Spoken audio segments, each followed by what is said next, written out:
దేవుని పరిశుద్ధ నామమునకు స్తోత్రములండి. యేసుక్రీస్తు పరిశుద్ధ నామములో మీ అందరికీ నా యొక్క హృదయపూర్వక వందనములు. మనం కొద్దిసేపు దేవుని యొక్క వాక్యాన్ని ధ్యానించి మనం వెళ్దాం. ఎప్పుడంతా ప్రేయర్ కోరేషన్ సహవాసంగా దేవుని యొక్క వాక్యాన్ని మనము ధ్యానించేది చాలా శ్రేష్టం. దేవుడి దినం మనతో ఏమైతే మాట్లాడాలంటున్నాడో ఆ వాక్యాన్ని మనం జాగ్రత్తగా విని ఆ వాక్యాన్ని మన యొక్క జీవితంలో మనము అలవర్చుకున్నట చాలా మంచిది అని నేను కూడా ఈ యొక్క సమూహంలో మీ అందరినీ కూడా ప్రతిమలాడుతూ ఉంటున్నాను. నాతో కలిసి ఈ దినం ఒక వాక్యాన్ని, ప్రత్యేకమైన వాక్యాన్ని దేవుడు మనకు వినిపించాలని ఇష్టపడ్డాడు. చూడండి, దేవుని యొక్క వాక్యము వినేటప్పుడు మనము ఎలాంటి విశ్వాసంతో వినాలి అంటే, దేవుడు నాతో మాట్లాడుతూ ఉన్నాడు, దేవుడు ఈ వాక్యం ద్వారా ప్రోత్సహిస్తాడు, దేవుడు ఈ వాక్యం ద్వారా నాకు ఒక మంచిని తెలుపుతాడు, ఆదరిస్తాడు, ఆశీర్వదిస్తాడు అన్న విశ్వాసంతో మనం దేవుని యొక్క వాక్యాన్ని వినాల. కృష్ణుడు ప్రియులారా, ఎందుకంటే దేవుని యొక్క వాక్యం సజీవమైనది. దేవుని యొక్క వాక్యమే దేవుడు, అంతే, నేను కాదు చెప్పేది అన్న విషయాలను మీరు గమనించాలి. నాతో కలిసి యెహోషువ గ్రంథంలో మనము దేవుని యొక్క వాక్యాన్ని చూసుకుందాం. యెహోషువ గ్రంథం 24వ అధ్యాయం. The book of Joshua 24th chapter 21st and 22nd verses. యెహోషువ గ్రంథం 24వ అధ్యాయం 21 మరియు 22 వచనాలను మనం చూసుకుందాం.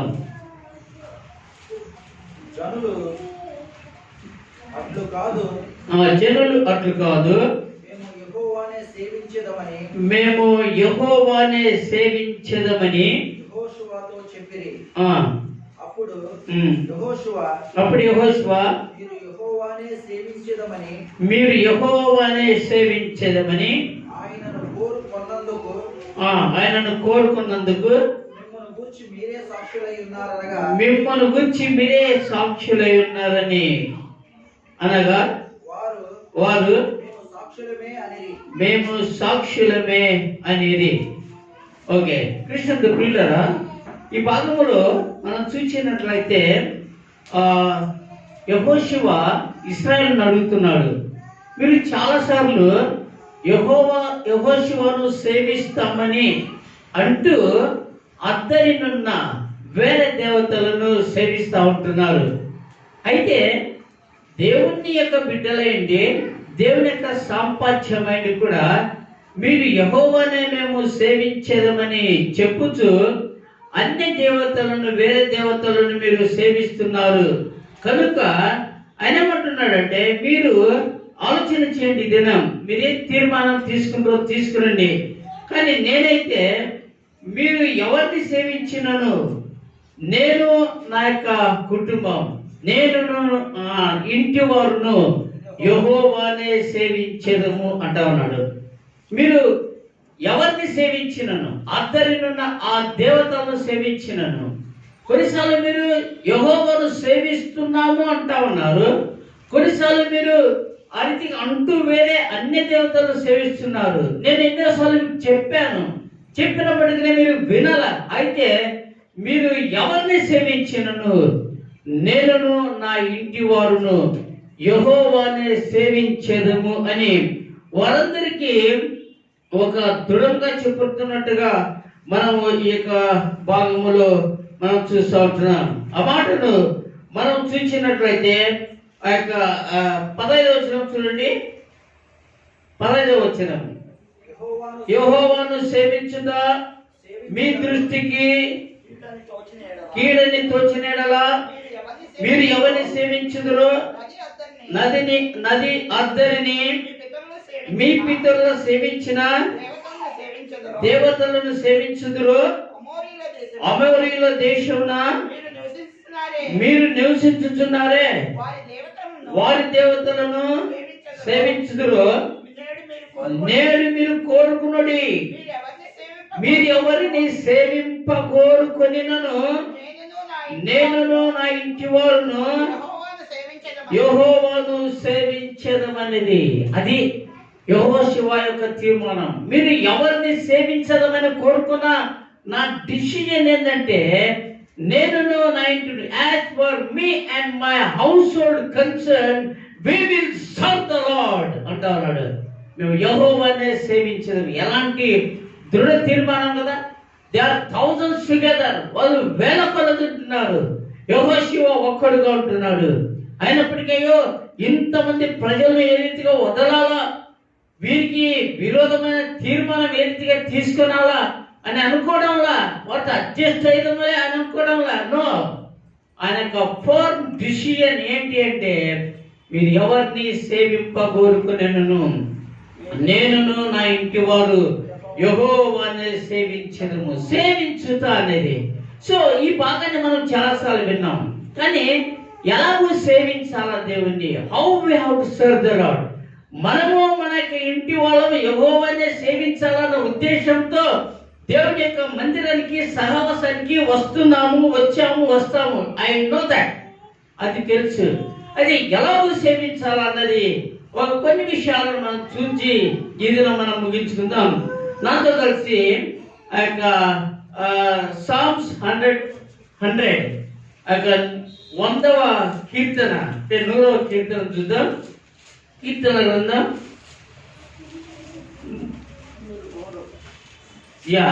మీరు ఆ భాగంలో చదవండి. కీర్తన గ్రంథం 100వ అధ్యాయం, psalms 100th chapter and 3rd verse. యెహోవాయే దేవుడని తెలుసుకొనుడి. ఆయనే మనల్ని పుట్టించెను. మనము ఆయన వారము. మనము ఆయన ప్రజలము. ఆయన మేపు గొర్రెలము. కృతజ్ఞతాస్తుతులు చెల్లించుచు ఆయన గుమ్మములలో ప్రవేశించుడు. దానికంటే ఇంకా ముందు వచనం చాలా చక్కగా ఉంటున్నది. ఏమని అంటే, చూడండి 4వ వచనం చూడండి. కృతజ్ఞతార్పణలు చెల్లించుచు ఆయన గుమ్మములో ప్రవేశించుడి. కీర్తనలు పాడుచు ఆయన ఆవరణంలో ప్రవేశించుడి. ఆయనను స్తుతించుడి. ఓకే, ఇంకా 2వ వచనం చదువు. ఇప్పుడు 2వ వచనం, సంతోషముతో యెహోవాను సేవించుడి. ఉత్సాహ గానము చేయుచు ఆయన సన్నిధికి రండి. సంతోషముతో యెహోవాను సేవించుడి. ఉత్సాహ గానము చేయుచు ఆయన సన్నిధికి రండి. క్రీస్తు ప్రియులారా, మొట్టమొదటిగా మనం చూస్తున్నాం ఎలాగూ మనం దేవుడిని సేవించాలంట. ఎలాగ సేవించాలి చెప్పండి. Let's have an interaction. ఏదో నేను చెప్తూ వెళ్తుంటే మీరు వింటూ వెళ్ళడం కాదు.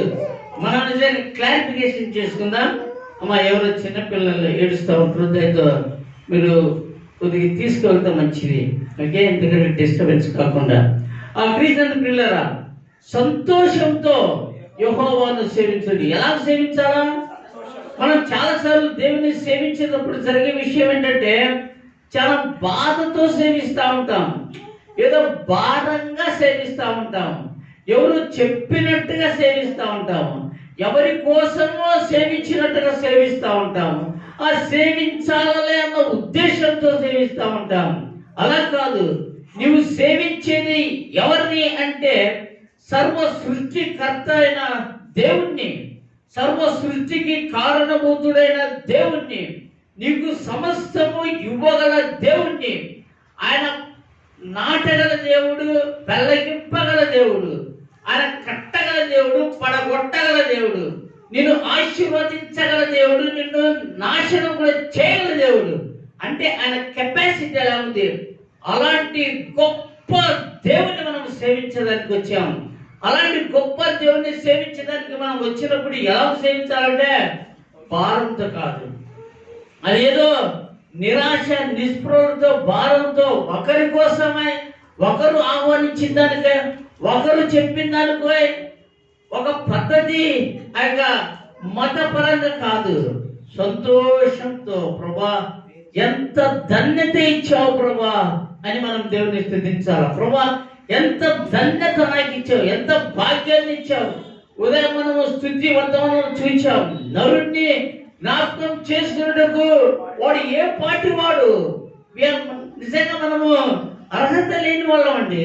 We are not privileged people. అయితే నిజంగా దేవుడు మనకు అలాంటి అర్హత ఇచ్చాడు, అలాంటి ధన్యత ఇచ్చాడు. గొప్ప వాళ్ళకు లేదు ఈ లోకంలో, అయితే మనకి ఇచ్చాడు. మనం గొప్ప ఈ లోకంలో విద్యావంతులం కాదు, మనం ఆస్తివంతులం కాదు, మనం ఏదో నిజంగా ఎవరెవరో కాదు. అయినప్పటికీ దేవుడు తన యొక్క వాక్యాన్ని మనకిచ్చాడు. కనుక కృష్ణందుకులారా, ప్రభా నేను నిన్ను సేవించే భాగ్యాన్ని ఇచ్చావు, తరుణాన్ని ఇచ్చావు, నీ బిడ్డల్లో ఒకరిగా చేశావు. ఎంత భాగ్యం పోవా. సర్వ సృష్టికర్తమైన నిన్ను సేవించే ఒక తరుణం ఇచ్చావు. నీకు స్తోత్రాలు ప్రభా అని దేవుణ్ణి మనం సేవించాలండి. సేవించమంటే ఆయన నిజంగా అనుసరించడం, సేవించడంలో ఆయనను ప్రార్థించడం ఉంటుంది, సేవించడంలో స్తుతించడం ఉంటుంది, సేవించడంలో వాక్యాన్ని చదవడం ఉంటుంది, వినడం ఉంటుంది, చెప్పడం ఉంటుంది. క్రీస్తు కనుక ఆయన పరిచర్య చేయడం ఉంటుంది. సేవించడంలో వేరే వాళ్ళని పాసరికి ఆహ్వానించడం ఉంటుంది. ఆయన అమర్చడంలో ఉంటుంది. సేవించడము అమర్చుట ద్వారా సేవించవచ్చు, అభినందించడం ద్వారా సేవించవచ్చు. మరియు కృష్ణుడు పిల్లరా అదే రీతిగా కాదు, సేవించడం అంటే దేవుని మనం కనపరచడం, ఆయన సంతోష పెట్టడం, ఆయన తృప్తిపరచడం. ఆ రీతిగా మనం దేవుణ్ణి మనము సేవించాలా. మొట్టమొదటిగా దేవుణ్ణి మనము సంతోషంతో సేవించాలా అన్నది మనము మర్చిపోకూడదు. రెండోది మనము గమనించినట్లయితే ఎలాగో సేవించాలంటే సంతోషంతో. సింహాల బోనులకైనా వారు సంతోషంగా వెళ్ళారు కదా. దానియేలు నిజంగా దేవుని సేవిస్తా ఉన్నాడు. ఎలాగో సేవిస్తున్నాడు? ఎవరే కానీ రాజు యొక్క ఆజ్ఞ లేకుండా, రాజుకు తెలియకుండా ఒక 30 దినములు వారి యొక్క దేవతలకు కానీ దేవులకు కానీ వారు ప్రార్థన చేయకూడదు అన్న ఒక శాసనమునకు రాజు సంతకము పెట్టాడు. ఇట్టి శాసనము సంతకము చేయబడినప్పటికీ దానియేలు ఆయన ఇంటికి వెళ్ళి సహజంగా యథావిధిగా ఆయన యెరూషలేము తట్టు ఆ తలుపులు తీయబడి ఉండగా ఆ యొక్క దానియేలు చేతులెత్తి ప్రార్థన చేశాడు. ఎలాగూ ప్రార్థన చేస్తున్నాడో అలాగే చేశాడు. అయితే ఆ యొక్క రాజు యొక్క శాసనం ప్రకారం దానియేలుకు గొప్ప శిక్ష విధించాలా. సింహముల గుహలో ఆయనను వేయాలా, సింహముల ముందట ఆయనను వేయాలా. అది కఠినమైన శిక్ష. అయ్యో బాధపడటం ప్రభా, నిన్ను సేవించినందుక ఈ కష్టము, నిన్ను ప్రార్థన చేసినందుక ఈ కష్టం అని బాధపడా. సంతోషంగా come on you take me wherever you want to take, do me, you can do me, you can do for me what ever you want to do అన్నట్టుగా సంతోషంగా ఆయన వెళ్ళాడండి. సింహాల బోనుల లోపుకి ఆయన వెళ్ళినట్టుగా చూస్తున్నాము. సంతోషంగా సేవించాలండి, ఆనందంగా సేవించాల. దావీదు కూడా ఆ రీతిగా నేను సేవించాను. తర్వాత రెండో భాగం చూద్దాం. రోమీయులకు రాసిన పత్రిక 12వ అధ్యాయం 11వ అధ్యాయం. The epistle of Paul to Romans 12th chapter 11th verse. రోమీయులకు రాసిన పత్రిక 12వ అధ్యాయం 11వ వచనం. ఆసక్తి విషయంలో మాంద్యులు కాక ఆత్మయందు తీవ్రత గలవారై ప్రభువును సేవించుడి. ఆసక్తి విషయంలో మాంద్యులు కాక ఆత్మయందు తీవ్రత గలవారై ప్రభువును సేవించాలా. మొదటిది మనం సంతోషంగా దేవుని సేవించాలా. రెండోది తీవ్రతతో దేవుని సేవించాలా. చెయ్యొచ్చులే, వెళ్ళొచ్చులే, ప్రార్థన ఉందిలే, కొద్దిగా ఆలస్యంగా వెళితే ఏమవుతుందిలే, లేకపోతే ఇద్దరు వెళ్ళకుంటే ఏమవుతుందిలే, అది కాదు. ఆ తీవ్రత fervent in spirit in serving the Lord అని ఇంగ్లీష్ లో ఉంటున్నది. పర్మనెంట్ గా ఉండాలండి, తీవ్రత ఉండాలా. తీవ్రత అంటే ఎలా ఉండాలా? What a privilege! దేవుడు నాకు ఇంత భాగ్యం ఇచ్చాడు, నేను త్వరగా చేస్తా, నాకు బాధ్యతను త్వరగా చేస్తా అన్నట్టుగా ఆసక్తిగా మనం చేయాలా, ఆతురతతో చేయాలా, తీవ్రతతో చేయాలా. కృష్ణుడు ప్రియులారా, మన జీవితంలో మనం తీవ్రతగా దేవుని సేవిస్తున్నామా? చాలా నిరాశతో, నిస్పృహతో మనం దేవుని సేవకు వస్తూ ఉంటాం, పరిచయలో పాల్గొంపు పొందుతూ ఉంటాం. అయితే మనం దేవుని సేవిస్తున్నాం, తీవ్రతతో సేవిస్తున్నావా? ఆలోచన చేయండి. దావీదు నిజంగా దేవుని తీవ్రతతో సేవిస్తూ ఉంటున్నాడండి. ఎప్పుడేయాలంటే ఆయన దేవుని యొక్క సన్నిధానంలో ఎప్పుడు కూడా ఆయన దేవుణ్ణి తలస్తూ, దేవుణ్ణి స్తుతిస్తూ దావీదు దేవునిలో కొనసాగినట్టుగా మనం గమనిస్తున్నాం. తీవ్రతతో దేవుని సేవించడం ఉంటున్నట్టుగా మనం చూస్తూ ఉంటున్నాం. మన జీవితంలో తీవ్రతతో దేవుని సేవిస్తున్నామా? ఆలోచన చేయండి. లేకుంటే మనం ఏదో దాన్ని ఏమంటారంటే లేజినెస్ ఏమన్నా దేవుని స్తుతిస్తున్నామా? లేకుంటే పట్టించుకోనకుండా దేవుని సేవిస్తున్నామా? ఏదో భారంగా దేవుని సేవిస్తున్నామా? ఆలోచన చేయండి. కృష్ణుడి ప్రియులారా, మనం దేవుణ్ణి తీవ్రతతో సేవించాలా. It's wonderful privilege. ఇలాంటి భాగ్యం చాలా మందికి దొరకదండి.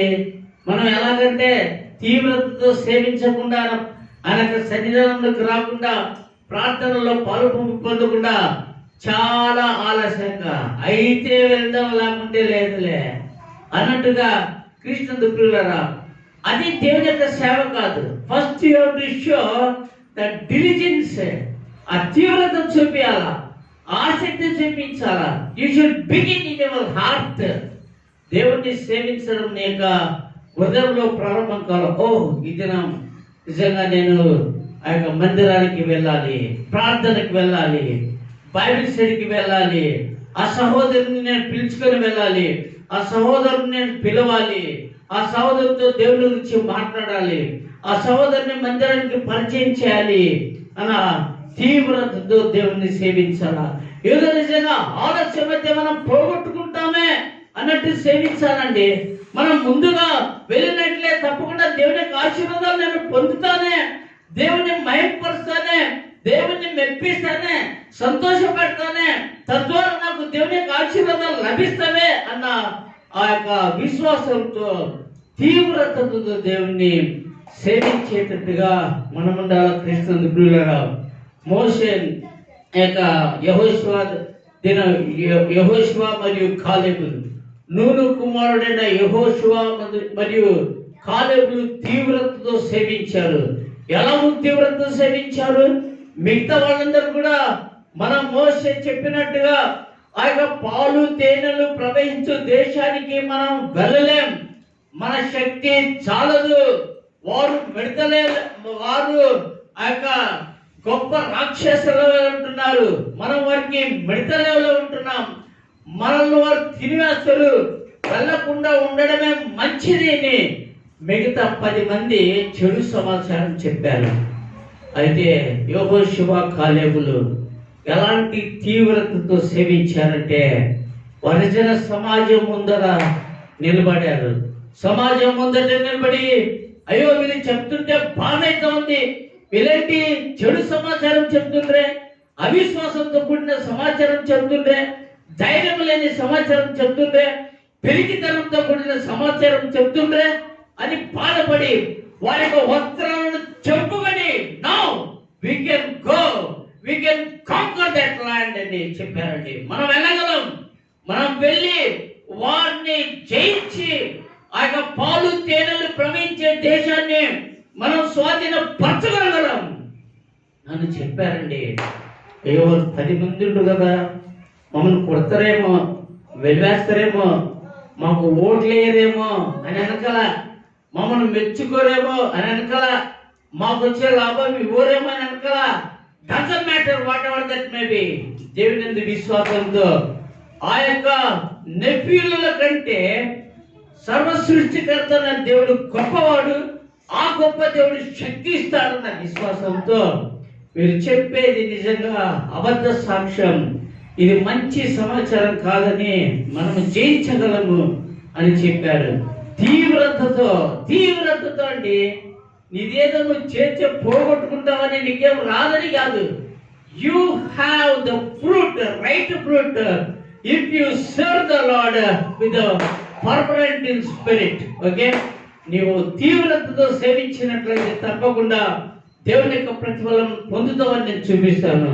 తర్వాత మూడవదిగా మనం చూద్దాం. ప్రకటన గ్రంథం 7వ అధ్యాయం 15వ వచనం. The book of revolution 7th chapter 15th verse. అందరు తీయండి. ప్రకటన గ్రంథం 7వ అధ్యాయం మరియు ఆ యొక్క 15వ వచనం. అందువలన వారు దేవుని సింహాసనం ఎదుట నుండి రాత్రింబగళ్ళు ఆయన ఆలయములో ఆయనను సేవించుచున్నారు. ఎప్పుడు సేవించుతున్నారంట? రాత్రింబగళ్ళు. ఎలాగ సేవించాలా? ఫస్ట్ది సంతోషముతో దేవుణ్ణి సేవించాలా. రెండోది ఎలా సేవించాలా? తీవ్రతతో దేవుణ్ణి సేవించాలా. మూడోది ఎలా సేవించాలా? రాత్రింబగళ్ళు సేవించాలా. బ్రదర్ బాగా చెప్పినా బ్రదర్, నీకంటే పని లేదు, నీకేమైనా సంపాదించాలన్న ఆశ లేవు. మాకైతే we are lot of things to do. మాకు చాలా విషయాలు ఆలోచన చేసి అంటున్నవి. మా కుటుంబాలు, మా పిల్లలు, మా ఆస్తి తిరిగి మేము సమకూర్చుకోవాల్సింది చాలా ఉంది బ్రదర్. ఎలాగంటే రాత్రింబగళ్ళు అంటే రైల్వే ఉద్యోగం వదిలి సేవ చేయమని కాదు చెప్పింది. రాత్రింబగళ్ళు అంటే ఇంటి నుండి బయటకు వెళ్లకుండా సేవ చేయమని కాదు చెప్పింది. రాత్రింబగళ్ళు అంటే ఇంకా మందిరానికి వస్తే ఇంటికి వెళ్ళకుండా అలా చెప్పాలా. రాత్రింబగళ్ళు అంటే అది ఆల్వేస్ అంటే ఇక పగలు ఎలా ఉంటుంది? Day time lighting. Okay, so అంటే everything is a clear, no disturbances. Okay, so చాలా బాగుంటుంది. ఈ యొక్క పగులు కూడా కొన్నిసార్లు ఎండలో ఉంటుంది, ఎండ శ్రమ ఉంటుంది. అయినప్పటికీ కూడా దేవుణ్ణి సేవించాలా. రాత్రి చీకటి ఉంటుంది, కన్ఫ్యూజన్ ఉంటుంది, తారుమారు ఉంటుంది, అంధకారం ఉంటుంది, కనబడదు, అనానుకూలము, అసమాధానము, అనారోగ్యము. Doesn't matter, still we have to serve the Lord. రాత్రింబగళ్ళు దేవుని సేవించాలండి. ఎల్లప్పుడూ నువ్వు పని చేసేటప్పుడు కూడా నీ మనసులో దేవుడు నిజంగా నన్ను నడిపిస్తున్నాడు, దేవుడు నాకు శక్తి ఇస్తూ ఉంటున్నాడు, దేవుడు నాకు బలం ఇచ్చాడు, నేను దీన్ని చేస్తాను, నేను చేసేది నా శక్తి ద్వారా పని చేయడంలా, నా జ్ఞానం ద్వారా నేను ఇది చేయడంలా, దేవుడు ఎంత నాకు కృపను చూపించాడు, నేను ఆయన యొక్క బిడ్డను అన్న విశ్వాసంతో ఆయనను తలస్తూ నువ్వు నిజంగా నీ పనిలైనా, నీ వ్యాపారంలో అయినా, నీ యొక్క ప్రయత్నాలైనా, నీ ప్రాణంలో కూడా దేవుణ్ణి తలుస్తూ ఉండాలి. పగులు రాత్రి కదా యేసుక్రీస్తు ప్రభు దగ్గరికి ఒకసారి ఆ యొక్క శిష్యులు వస్తారండి. మరియా మార్త వాళ్ళ యొక్క తమ్ముడు లాజరు చనిపోయినప్పుడు, నిజంగా సహోదరుడు చనిపోయినప్పుడు వచ్చి, అయ్యా లాజరు చనిపోయాడు, త్వరగా రా అని అంటే యేసుక్రీస్తు ప్రభు వేరే ప్రాంతంలో ఉంటాడు, ఇంకా 2 దినాలు ఆగుతాడు. లాజరు చనిపోయిందే 2 దినాలు అయింది, ఆయన ఇంకా 2 దినాలు అవుతాడు.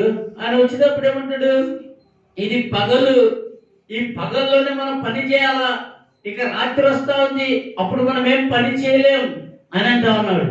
అంటే క్రీస్తు ప్రియులారా, మన యొక్క జీవితంలో రాత్రి పగలంటే అది అనుకూలమున్నా అనానుకూలమున్నా దేవుని యొక్క సేవను మనం చేస్తుండాలా, దేవుని స్తుతిస్తూ ఉండాలా, దేవుని మాటలు వింటూ ఉండాలా, దేవుని యొక్క పరిచర్యలు చేస్తూ ఉండాలా, దేవుని బిడ్డలతో కలుస్తూ ఉండాలా. Always you should have a heavenly mind. పర సంబంధమైన మనసు నీకు ఉండాలండి. ఈ లోకంలోనే ఉండకూడదు. మన మనసు అంతా ఈ యొక్క లొకాలిటీలోనే మనం ఉండకూడదు. We should think extraordinarily. అప్పుడే నిజంగా దేవుడు. చూడండి ఆ భాగంలోని కింద చూద్దాం. మనం 7వ అధ్యాయంలో మనం చదివినట్లయితే ఆ యొక్క వారి యొక్క ప్రతిఫలం ఎవరిని సేవించిన వాళ్ళు,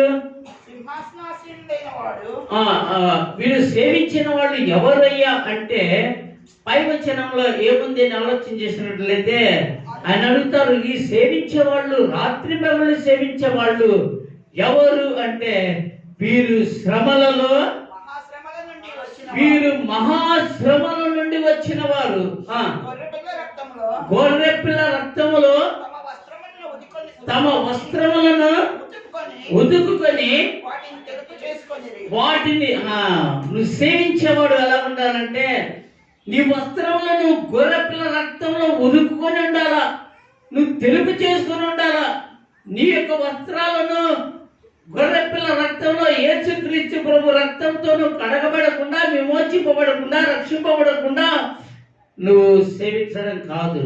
కానీ నిజంగా నీ యొక్క జీవితమును యేసుక్రీస్తు ప్రభు యొక్క రక్తంలో నువ్వు శుభ్రపరచుకొని, అనగా విమోచింపబడి నువ్వు దేవుని సేవించాలన్నది. తర్వాత కింది వచనం 15వ వచనం కాకుండా కింది వచనం చూద్దాం. ఏలయనగా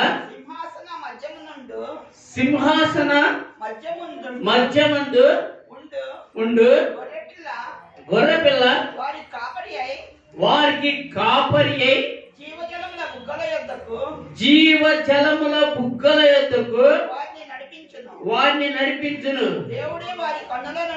దేవుడే వారి కన్నుల నుండి ప్రతి బాష్ప బిందువును తుడిచివేయును.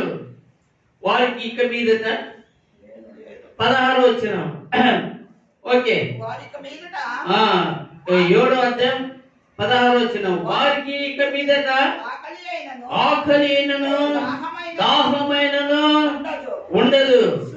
సూర్యుని ఎండైనను ఏ వడగాలి అయినను వారికి అంటే ప్రభును సేవించే వాళ్ళకు ఉండే ప్రతిఫలం ఏదండి? ఏమొస్తుందయ్యా మనం సేవిస్తే? నువ్వు చెప్తున్నావు నీకు వస్త్రాలను శుభ్రపరచుకొని స్తుతించమంటున్నావు, నువ్వు పరిశుద్ధపరచబడి స్తుతించమంటున్నావు, విమోచింపబడి స్తుతించమంటున్నావు, రాత్రి స్తుతించమంటున్నావు, సేవించమంటున్నావు, పగలు సేవించమంటున్నావు, రాత్రి పగలు సేవించమంటున్నావు, సంతోషంగా సేవించమంటున్నావు, తీవ్రతతో సేవించమంటున్నావు, రాత్రి పగలు సేవించమంటున్నావు. కానీ ఏం వస్తుంది అని ఆలోచన చేసినట్లయితే కృష్ణుడు ప్రియులారా, వారికి ఇక మీదట ఆకలి ఉండదు. ఎవరైతే నిజంగా నన్ను సేవిస్తారో ఈ రీతిగా ఆయన బిడ్డలుగా విమోచింపబడి రక్షింపబడి ఆయనను సేవిస్తా ఉంటారో వారు యేసుక్రీస్తు ప్రభు వచ్చినప్పుడు ఆ యేసుక్రీస్తు ప్రభుతో కలిసి సార్వత్రిక సంఘంతో కలిసి ఎత్తబడడం జరుగుతుంది. ఎవరైనా శ్రమలు తప్పించుకోవడం జరుగుతుంది. వారు తిరిగి యేసు ప్రభుత్వ 1000 ఏళ్ల పరిపాలనలో పాల్గొని పొంది ఆ తర్వాత పరలోక రాజ్యంలోకి వెళ్ళే అవకాశం ఉంది. వెళ్ళిన తర్వాత జరిగే విషయం ఏంటంటే వారికి ఇక మీదట ఆకలి దప్పులు, ఓకే, ఆకలిను దాహమైనను ఉండదు. సూర్యుని ఎండను ఏ వడగాలేను వారికి తగులదు. ఏలైనగా సింహాసన మధ్య నుండి గొర్రెపిల్ల వారికి కాపరి జీవజలముల బుగ్గ యొద్దకు. అది ఎంత గొప్ప భాగ్యం అండి. అంటే మనం సేవిస్తే ఏమొస్తుందా అంటే చదువుకోండి, ఇంటికి వెళ్ళి ఏమొస్తుందయ్యా మాకు మేము సేవిస్తే అంటే క్రీస్తు ప్రియ సహోదరి నీకు ఎంత చేసిన ఆకలి అవుతుంది, దాహం అవుతుంది, తృప్తి కలగడంలా, సంతృప్తి కలగడంలా, సమృద్ధి కలగడంలా చినిగిపోయిన ఆ యొక్క జేబులలో చేతులు పెట్టుకున్నట్టే ఉంది. కానీ నిజంగా ఒక్కసారి ఆయనను సేవించి అని చెప్పినట్టుగా సంతోషంతో సేవించి తీవ్రతతో సేవించి రాత్రి పగలు సేవించినట్లయితే ఈ లోకంలో ఆకలి ఉండదు, దాహం ఉండదు, ఎంత దెబ్బైనను వడగాలేను ఉండదు. ఎందుకు అంటే ఆ గొర్రెపిల్ల యేసుక్రీస్తు ప్రభు మంచి కాపరి అవుతాడు. పచ్చిక గల చోట్ల ఆయన నన్ను పరుండజేయును, శాంతికరమైన జలముల యొద్ద నన్ను నడిపించును అన్నట్టుగా మనకుంటాడు పరలోక రాజ్యంలో. మనం కూడా ఆ రీతిగా దేవుణ్ణి సంతోషంతో తీవ్రతతో రాత్రి పగలు సేవించి ఇలాంటి భాగ్యాన్ని అనుభవించుటకు పరిశుద్ధాత్మ దేవుడు సహాయం చేయనుగాక. చిన్న ప్రార్థన చేసి ముగించుకుందాం. ప్రేమల ప్రభువా కృపలైన వాక్యాన్ని వీక్షించిన ప్రతి ఒక్కరిని మెండుగా దీవించండి నాయన. నీ బంగారు పాదాలు బట్టి మా ప్రియుల కోసమై నేను బ్రతిమాడుతున్నాను తండ్రి. నేను సంతోషంతో సేవించే భాగ్యం, తీవ్రతతో సేవించే భాగ్యం, రాత్రి పగళ్ళు సేవించే భాగ్యం ప్రభు ఆ రీతిగా సేవించి తండ్రి.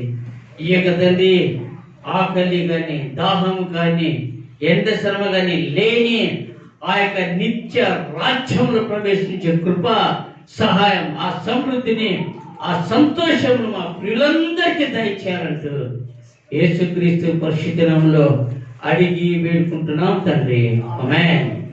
దేవుడికి మనందరినీ దీవించును గాక. ఆమేన్.